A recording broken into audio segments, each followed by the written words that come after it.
पंजाब में 1 लाख सारिफीन के लिए CM Punjab free solar panel scheme का इफ्तिताह। 100 यूनिट इस्तेमाल करने वालों को 550 और 200 यूनिट इस्तेमाल करने वालों को 1100 वाट का सोलर सिस्टम मुफ्त दिया जाएगा। गवर्नर के बजाय वजीर आला खैबर पख्तूनख्वा अली अमीन गंडापुर जामियात के चांसलर बन गए। खैबर पख्तूनख्वा असम्बली में जामियात तरमीमी बिल 2024 मंजूर। अडियाला जेल में 190 मिलियन पाउंड रेफरेंस की समाअत बगैर कार्रवाई के 9 दिसंबर तक मुलतवी। बुशा बीबी आज भी अदालत में पेश नहीं हुई। नाकाबिल जमानत वारंट गिरफ्तारी बरकरार।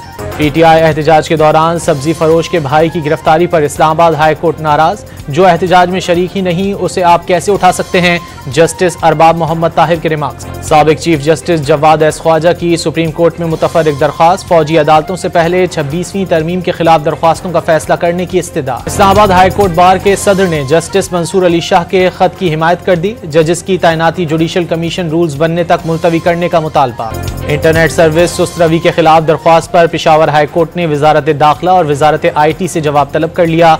कारोबार शदीद मुतासिर हो रहा है, दरख्वास्त गुजार का मौक़िफ़। रावलपिंडी में आदमजी रोड पर वाक़ इमारत में लगी आग पर काबू पा लिया गया। फूड सेंटर के किचन में धुआं भरने से डिलीवरी बॉय जाँ बहक हो गया। कंदकोट में इंडस हाईवे पर मज़ाहमत पर डाकुओं की कार पर फायरिंग। एक शख्स जाँ बहक और साथी जख्मी हो गया। दोनों कंदकोट के रिहायशी हैं। कराची एयरपोर्ट पर कंबोडिया से आने वाले मुसाफिर को हिरासत में ले लिया गया। एजेंट ने मुसाफिर को $1600 में कंबोडिया में फरोख्त कर दिया था। तशद्दुद का भी निशाना बनाया। और दुबई में अंडर 19 एशिया कप के सेमीफाइनल में पाकिस्तानी टीम बांग्लादेश के खिलाफ सिर्फ 116 रन पर आउट।